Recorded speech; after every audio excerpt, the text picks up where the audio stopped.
everyone, welcome to episode 15 of Otome Shimai. I'm Vki. And I'm Vka. And we are sisters who play Otome games.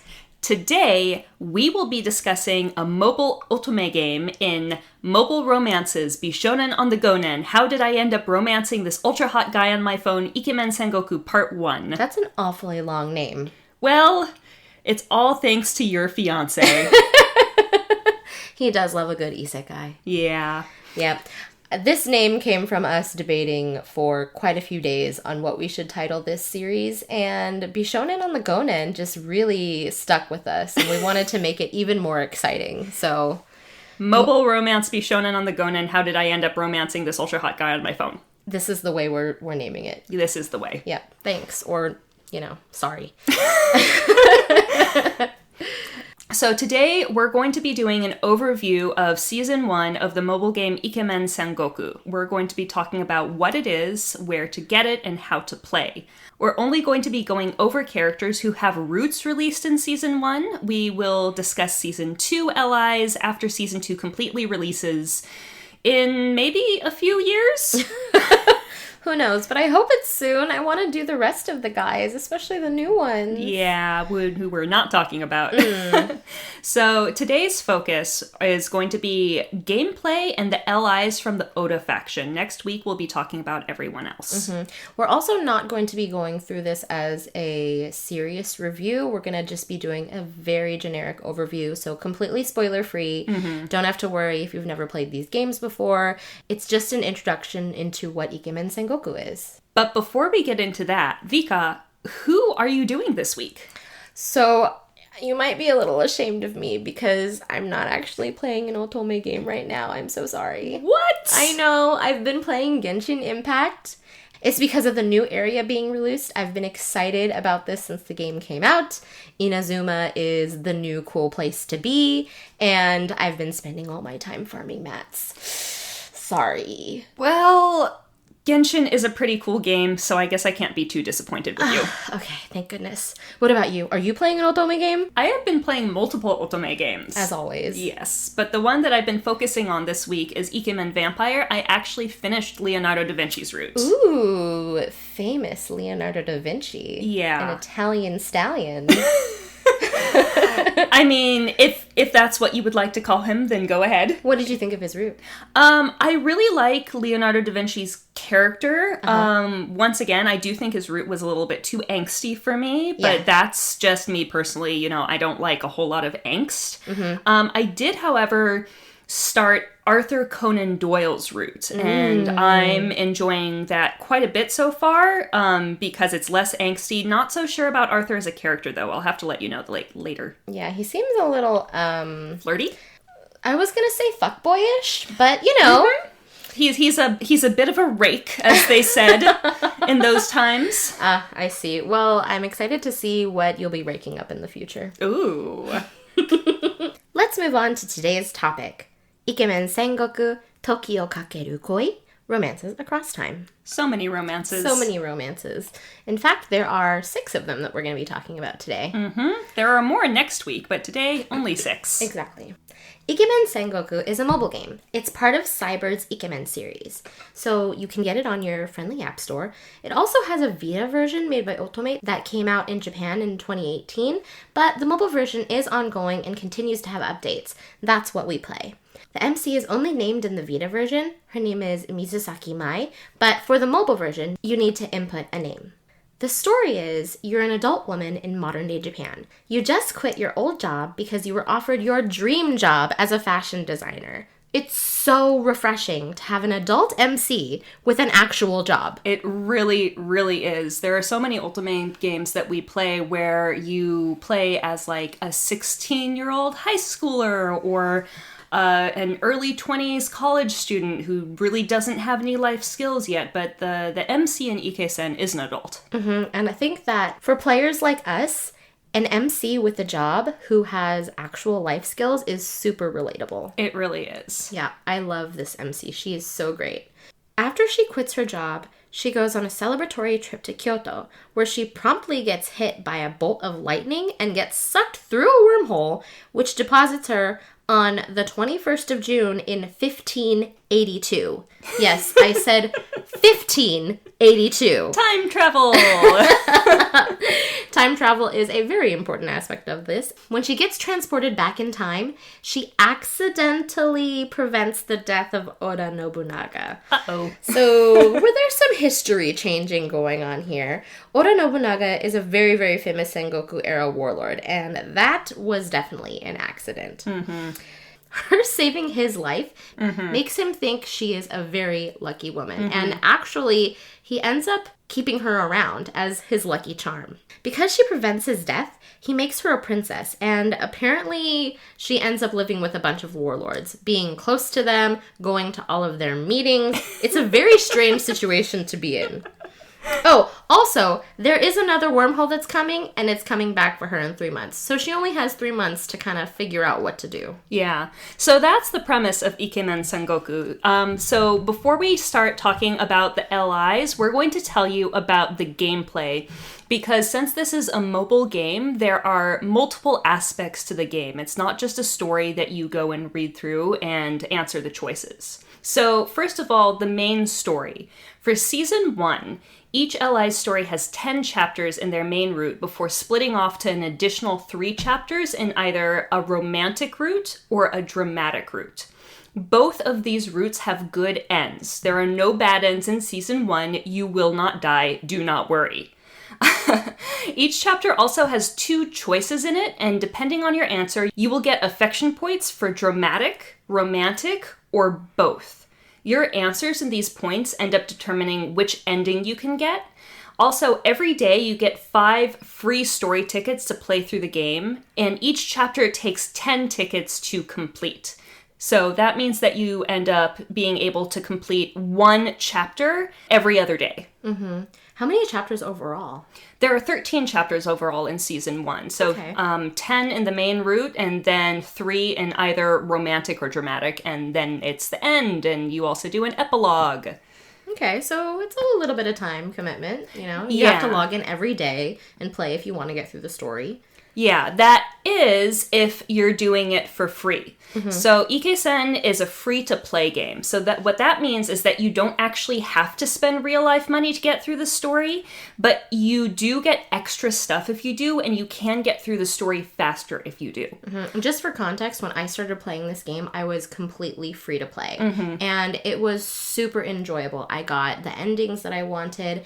The only thing about paying is that you can access a little bit more of the steamier scenes. You get to pay for sex. Well, thank you, Vki, for so bluntly putting that. It's what you do. She's right. You really do. So eventually I did start paying to get what we're going to talk about now is the currency for Ike-sen. Mm-hmm. Yeah. So in Ikemen Sengoku, there are 2 types of currency. There is gold, which can be earned through gameplay, and then there are coins. And coins are bought with real money. Mm-hmm. So when you're going through the story and when you're doing the extra little bits in Ike-sen, you're going to have to use either gold or coins to get the extra things. Mm-hmm. So buying the coins is what's going to get you through those extra steamy bits. Yeah, exactly. Mm-hmm. So when I first started playing Ikemen Sengoku, I was really, really confused by this whole concept of a princess lesson. And Vki had to teach me basically, why do you do a princess lesson? What's the whole point? But basically, princess lessons are a mini game that lets you raise your grace and gain gold, which is the in-game currency that's for free if you win. You really actually need to have high beauty points to win these princess lessons because you're competing against other players of the game. And your beauty can be raised by buying clothes with either gold or coins. The reason that you want to do this is because having higher grace lets you win love challenges. There are 2 types of love challenges in this game. There's grace challenges, which happen every few chapters, and grace needs to be at a certain level to pass. So doing the princess lessons makes sure that you can actually win these grace challenges. For me, I try to do them at least once a day, if not more, because it does reset over time, and you can do it multiple times a day. Yeah. But for me, at least once a day will kind of get me through the story, especially if I'm not playing every single day. The other type of love challenge is an attire challenge. Every few chapters, you come across one of these challenges where you have to purchase an item of clothing with either gold for a normal bonus story or paid coins, real money, for the premium bonus story. These premium bonus stories are actually saved and usually quite a bit steamier than the normal bonus stories, and this is what you're really paying for.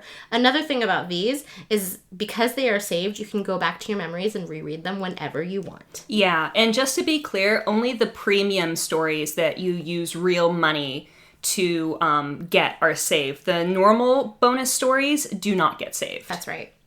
So in addition to the love challenges, you have a castle gacha. So there is a gacha that you get one free pull a day to do, and different gachas will open up depending on where you are in your ally's route. You can win items for your avatar, for your castle that we'll talk about in a second, and even special stories that are from the ally's perspective. I love this. Yeah. One thing to note is that the gacha will change if you change to a different ally. So you can only do a gacha for the route that you're on at the time. In addition to this, you have an avatar. So all of the clothes that you're buying and winning, you can dress up your avatar however the heck you want. And there's some pretty cute clothes, so that's definitely a fun aspect. Yeah. You also have a little castle area that you can decorate. It's like 2 little rooms, and you can get little mini avatars and put them in, and that's always a lot of fun too. I love getting the little dolls that look like them and then placing them around the room, and it looks like an explosion of little Ikemen all over the place. It's adorable. It's really fun. Oh, I love it. I used to really hate the gacha part of this game, but after I got used to it, I kind of started liking it. It's a nice little way to make things a little different, a little interesting. It's not as linear as a platform game. Yeah, definitely.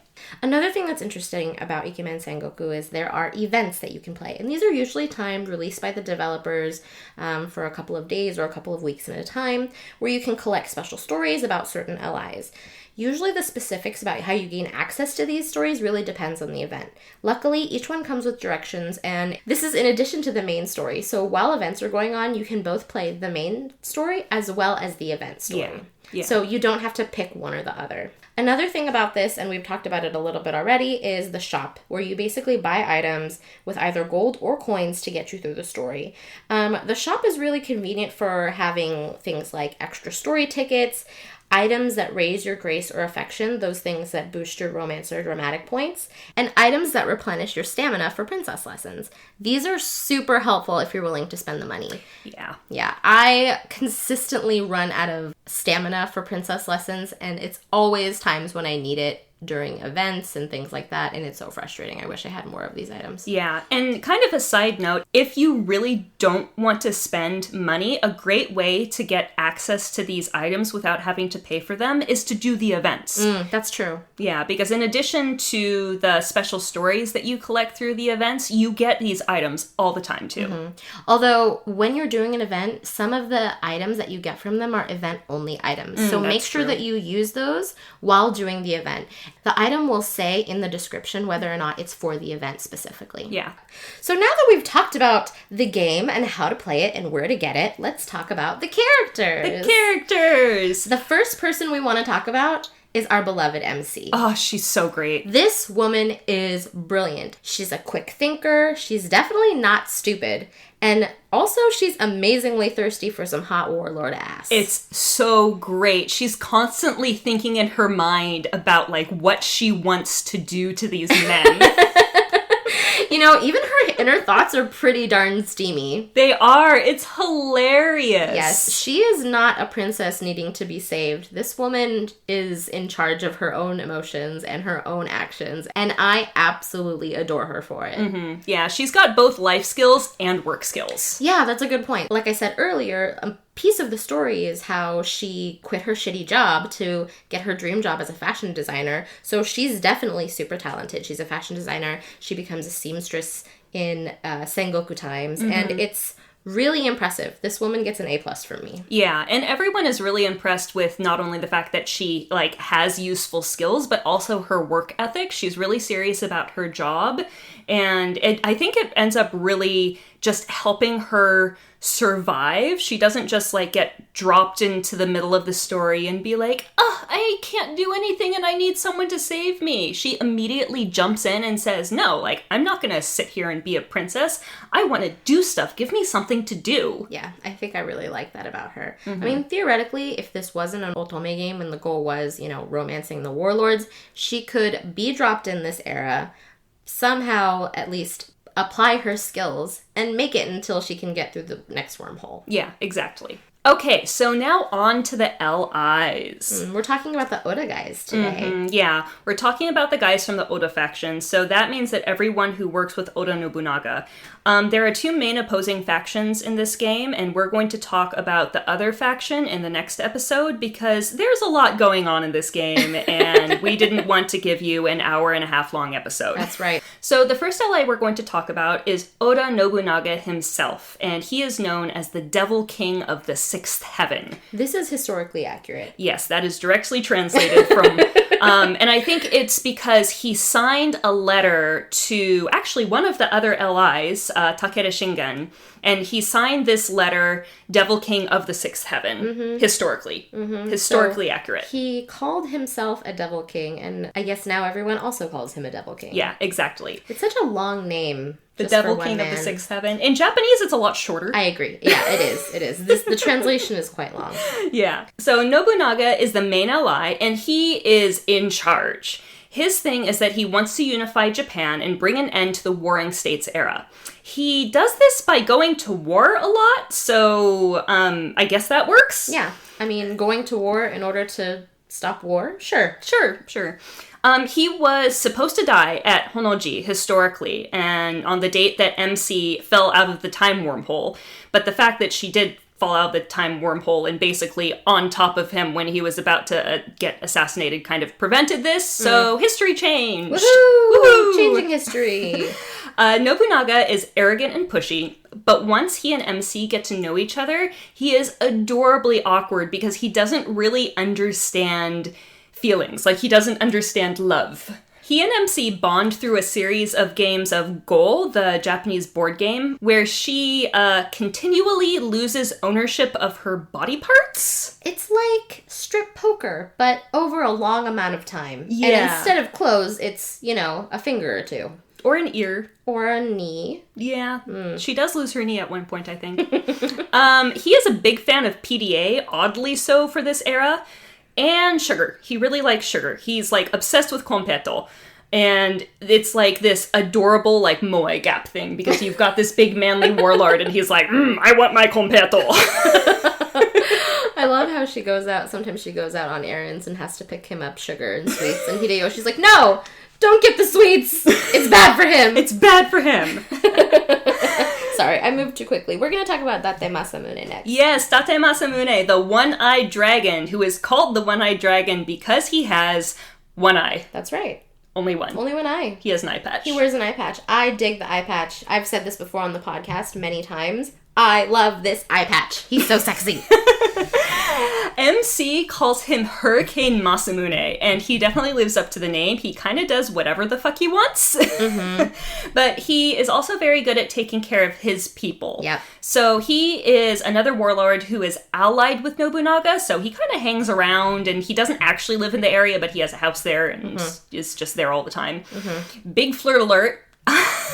He's definitely a bit of a fuckboy, but Does he really fuck around? Oh, yeah. Oh, absolutely. Oh my gosh. Like, there are scenes where MC, like, overhears the other women in the castle talking about him, and they're all like, ooh, Masamune, oh yeah, I've made out with him. Oh my gosh. They've had a taste of the goodness. They have. Ooh, girl. But yeah, Masamune is really interesting because he doesn't really understand why MC won't bone him right away when it's obvious they're attracted to each other. He doesn't get the boning and feelings grow over time situation. He doesn't get what a, like, relationship is. He doesn't really get what dating is. So he's just like, sex, yes, now, okay, bye-bye. Well, it's more like, he's like, you're hot, I'm hot, we're into each other, let's go do this. And MC's like, no, we can't. And he's like, wait, but why? Like, there's no bad feelings behind it, and he's not pushy about it. He just doesn't really comprehend. Right. So he and MC spend a lot of time running around like crazy people together. Like, what do you mean? There's literally scenes of them chasing each other, like, around the area that they live. What is the root and endless game of tag? Honestly, yeah. He's also Japan's greatest warlord chef. Oh, that's really cool. Yeah, he's a really good cook, which is hot. Yeah. You know, we love a man who cooks. And he can't handle his booze, which is really cute. Oh, adorable. He falls asleep. Is this another Moe Gap thing? It is another Moe Gap thing. I think most of them have Moe Gap things. A person who I don't really think has much of a Moe Gap is Toyotomi Hideyoshi, the eloquent altruist. We just call him Mom. Everyone calls him Mom. They literally call him Mom because he is everyone's mother. That's right. He is Nobunaga's vassal, and he is 150% dedicated to Nobunaga, to the point where it becomes a problem in all of his other relationships. Yeah, Hideyoshi's obsessed with Nobunaga. Yeah. He's very good at his job. He's loved by basically everyone. He's a really good person, and he's very trusted by everyone who he works with. He's also still loved by all of his ex-girlfriends. That's interesting, and also really kind of great. You want a guy who has good relationships with their exes, right? Yeah, except it's like he's dated a lot of women in the town to the point where it's like a club. Oh dear. Yeah, MC actually has a couple of interactions with them, and they're basically like, oh, it's a new one. She's going to become our friend. They're all really nice. I mean, there's nothing wrong with any of them, but he's, overly obsessed with Nobunaga, and that kind of gets in the way. He's a giant worrywart. He really dotes on MC endlessly, and he just really wants her to be happy and safe all the time. But he is also a she's like my sister trope. Yeah. Hideyoshi is actually one of my favorites, even though I hate that trope. I think he's really awesome. I think his relationship with MC is really collaborative and really caring. They don't really have any big glaring red flags with them, so that's something that I really liked, because some of these guys have quite a few red flags. Is that why you're drinking tea out of a cup with his face on it? Yes. Maybe. Yep. The next person we'll talk about is Tokugawa Ieyasu, the indomitable visionary. This man is extremely obstinate and completely unwilling to bother with anybody else's nonsense, especially Mitsunari, because Mitsunari is too joyful and too happy. He's a cinnamon roll, and we'll talk about him later. So Ieyasu is a very cute boy. He's got fluffy blonde hair, he's extremely grumpy, and he does not tolerate stupidity. So he's your type. Oh, definitely. He's so my type. I mean, he is a powerful and very clever warlord. An added bonus is that he's amazing with medical salves. In his route with MC, she injures her arm. He concocts this salve for her to put on her arm, and it actually helps her heal it. It's so cute. Aww. Yeah. Unfortunately, MC spends most of her time in his route bashing his icy walls with a sledgehammer to access the gooey feelings inside. Gooey. So gooey. It's fun. It was a lot of fun. Another person that it's kind of hard to figure out what their insides are like is Akechi Mitsuhide, and they call him the secretive schemer. And I think this is a really good description of him, because you do not know what he's all about. He is Azuchi's man of mystery and torture, and even his allies think he's sus. Especially Hideyoshi, who is constantly running around yelling at him. In every single route. He's always just like, Mitsuhide, why? Mitsuhide is a beautiful man. He is a great dancer, a great performer, and also somehow really good at reading MC's thoughts. Near the beginning of the route, she consistently has this thought like, is he a psychic? No, he's just a spy. According to the villagers of the feminine kind, falling in love with Mitsuhide is a living hell, quote unquote. So MC's relationship is a roller coaster of trips to heaven and hell. And over again. And over again. Yeah, it's great. He's a good one. The last person on our list to talk about today is Ishida Mitsunari. He is the resourceful tactician. Mitsunari, he's so sweet. He is sweet. He's super smart, but he really doesn't understand how to human. He does not. Yeah, he can't even remember how to feed himself. So he is basically incapable of taking care of himself. Yeah, there are some really funny scenes where he gets so into reading a book that it's just like suddenly the next day and he hasn't eaten or slept or like brushed his hair or anything. And Hideyoshi has to feed him like with a spoon. Thanks, Mom. Thanks, Mom. Although he is an extremely good strategist as Hideyoshi's vassal. He's super smart, super useful. He's not as punchy as the other ones, but he gets the job done. Yeah, he does. One thing that's interesting is he idolizes Ieyasu, and Ieyasu does not return his feelings. Some of my favorite scenes are between Mitsunari and Ieyasu because Mitsunari is always on the receiving end of Ieyasu's snark, but Mitsunari doesn't understand snark, so it just makes it so funny. Yeah, he thinks they're the best of friends, and Ieyasu is annoyed by him. Yes. Mitsunari's relationship with MC is basically just him being confused about the fact that he has feelings for her. Yeah, he's super, super sweet to her, but once he, like, starts falling for her, he's kind of like, huh? What? Yeah. Huh? What are these feelings? And how do I understand them? So Vka, out of all of the allies in the Oda faction, who's your favorite? Oh, it's definitely Ieyasu. I knew that. I love his snark!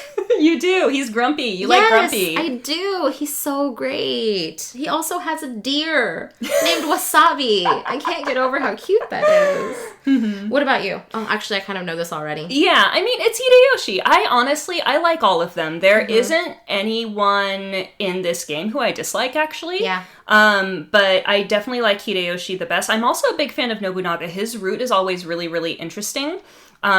His relationship with MC is really interesting too, so I highly recommend that route as well. Yeah. So those are the allies in the Oda faction. Next week we're going to be talking about the opposing faction, as well as Kenyo, who's the main baddie, and we'll also be going over the anime that's based off of this game. Woohoo! If you like what you hear and would like to support us, we have a Buy Me a Coffee account where you can donate to keep the podcast going. This week, we'd like to give a huge thanks to Manila Vice 21 for donating 4 entire coffees. We really appreciate the donation and will keep working hard to create content that you want to hear. We also have a Twitter and Instagram where you can stay updated on what we're up to. Thanks everyone for listening. Bye!